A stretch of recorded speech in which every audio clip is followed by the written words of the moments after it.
Maraming salamat po, Panginoon Diyos, sa bigay mong almusal. Okay na po tayo, almusal time. Bigay ng ating Panginoon Diyos. Sa ngalan ni Jesus, amen. Ayon sa San Mateo 6:9, manamin nasa langit ka. In verse 11, bigyan mo kami ng aming kakanin na araw-araw. Kaibigan, tayo na po tayong almusal.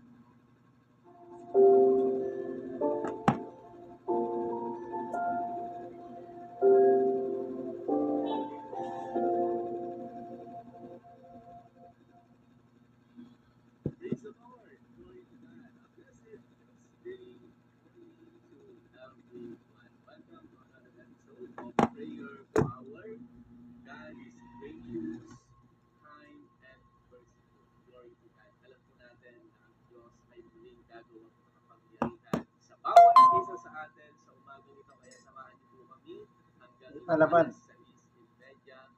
Itlog, scramble.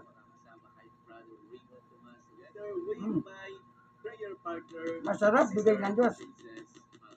Good morning, Sister Princess. Yes. How are you? Good morning, Brother Raymond. And I am fine. Yes, I'm fine po.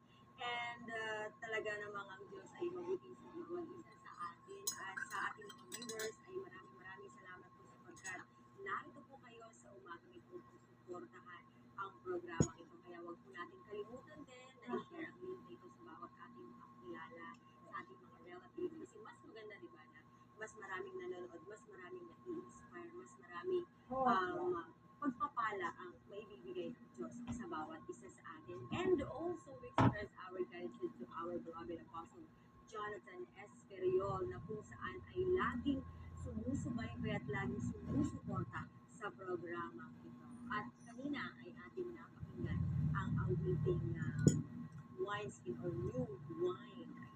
So, alam natin ang bawat isa sa atin ay merong mga Sinara mo yan? meron tayong mga sa bawat araw meron tayong mga Kwarto, sinara mo? tayong mga sitwasyon na kung saan ay marami tayong alala.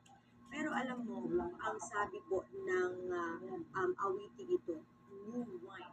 Siyempre, bago magbigay ang Diyos sa atin ng panibagong buhay, panibagong lakas sa ating buhay, ay dapat yung puso natin ay merong it requires a heart of humble, di ba? And then also teachable and willing to change. And then sabi nga sa verse na ito, sabi sa awiting ito, Lord, I lay down my old ways, every fear, every pride, every plan, make my heart a new wineskin. Ayan, soft and ready in your hands, pour your spirit, pour your fire, I surrender all I am. Kaya, becoming a new wineskin means letting go of old habits, yung mga passwords natin, kung ano man ang ating mga napagdaraanan ngayon, yung familiar comforts natin, and fully surrendering to God's transforming life. Amen. Amen to that, Sister Princess. Let us surrender everything to God. Alam naman natin may limitasyon ang kakayahan natin, pero ang Diyos ay makapangyarihan. Hindi natin pwedeng limitahan ang magagawa ng Diyos sa atin. Dahil kapag nilimitahan mo yung magagawa ng Diyos sa iyong buhay, ibig sabihin, malilimit yung pananampalataya mo sa Kanya. Kaya anuman ang ating pong sitwasyon sa ating pong mga buhay, ipagkatiwala natin yan lahat sa ating Panginoon. At alam po natin, kapag may pinagkatiwala natin sa Diyos, lahat ng mga bagay, hindi niya tayo iwas. Hindi niya tayo mababayaan. Kaya narito ang prayer power, kasama po ninyo. Kasama niyo kami, araw-araw. Kami po ay laging narito upang kayo ay paglingkuran sa pamamagitan ng panalangin at ng salita ng ating Panginoon. Kaya sa lahat ng Tapos na. don't forget to share our Facebook Live. Gaya nga ng sinabi ni Sister Princess, mas maganda po na marami po tayo, na tayo, sa umagang ito, hindi lang tayo mananalangin sa Diyos dahil may kailangan tayo sa Kanya.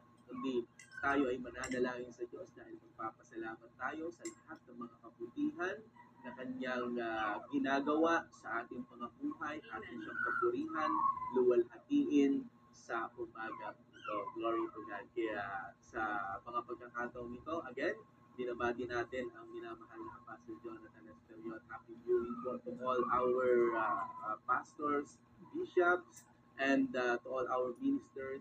Happy viewing po sa inyong lahat. And Pastor Jonathan Esperion talk about Sila dali, no? journey of faith. Lahat magkaroon sa pula. Wednesday, last Sa week. pinilang pula. And Doon mo sila napanood dali din lahat. natin ang kanyang apostle stake and kanya tayong itinur sa dakon ng Yung isa, oh.